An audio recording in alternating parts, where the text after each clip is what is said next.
Welcome to this week's episode of the JagCast. I'm Osborne. And I'm Ronald Hunt. Before we get into this week, we have something to share, so get your phones ready. Ronald and I have decided we would like to hear the people's opinion on what our segments have been like so far. If you look at the screen now, you should see a QR code that you'll be able to scan.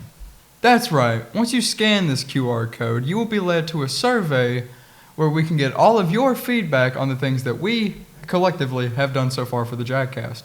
Take it to see what you have to say, and with that being said, let's get into this week's news and weather.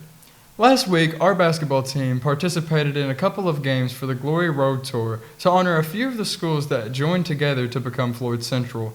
We talked to Ronnie Salmons on how it was for him and his team to play in these different types of environments.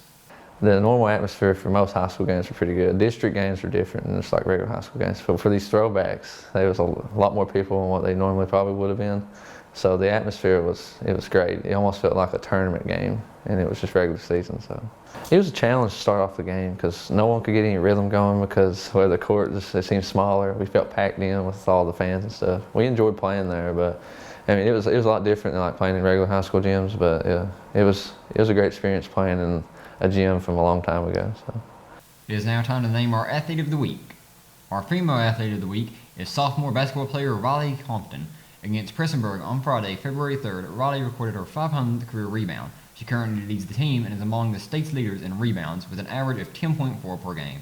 Our male athlete of the week also reached a milestone recently. Junior Ronnie Salmons was recognized on Monday, February 6th, for recording the 500th rebound of his career. Ronnie currently leads the Jags in both scoring and rebounding. On Friday and Saturday, February 3rd and 4th, the FC Archery program hosted the King of the Mountain Bullseye event at the Knott County Sportplex. The event was held to help raise money for archery programs and lecture in Knott counties affected by last summer's flood. Jada Johnson and Jada Little talked with archery coach Don Burke about what it meant to give back to the schools in eastern Kentucky. Oh, it's a great deal. It teaches the kids character, helping others, going outside yourself, selflessness, gives you a sense of purpose. By helping the programs of Letcher and Knott, it shows community. It shows helping each other. I think it's very successful. We're just starting to get the monies and the figures in now and stuff from the donations and the ticket sales and stuff. We won't know for a day or so what the actual numbers are.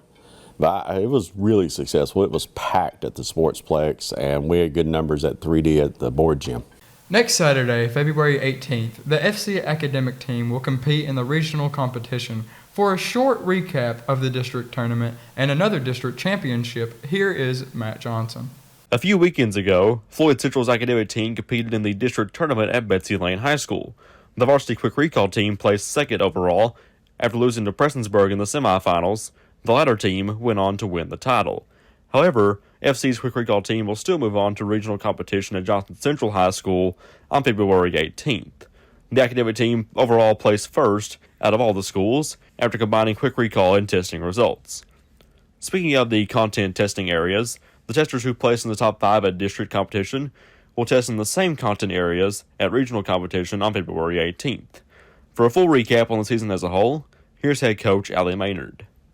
I think the team has done really well. Comparing last year to this year, the team's been working really hard, studying a lot of the stuff that I've given them, getting scores up, and we've actually performed a lot better this year, winning matches, and I think we're just really motivated. My expectations is that it's definitely going to be a lot more of a challenge going into regional, just because there's a lot of really strong teams we're going to be going up against, but I'm expecting that we'll at least, show them that we're here and we have a strong team and we're going to be a strong team. So excited to learn from them and just go have fun and enjoy ourselves, show what we know. For a look at the upcoming weather and forecast, we send it over to Mason Castle. Thank you guys.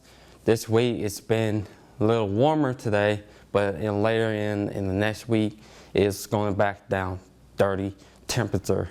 Back to you. Finally, we want to wish our cheerleaders good luck in their national competition in Florida this weekend. We will hear from them on their return to Eastern Kentucky on next week's episode.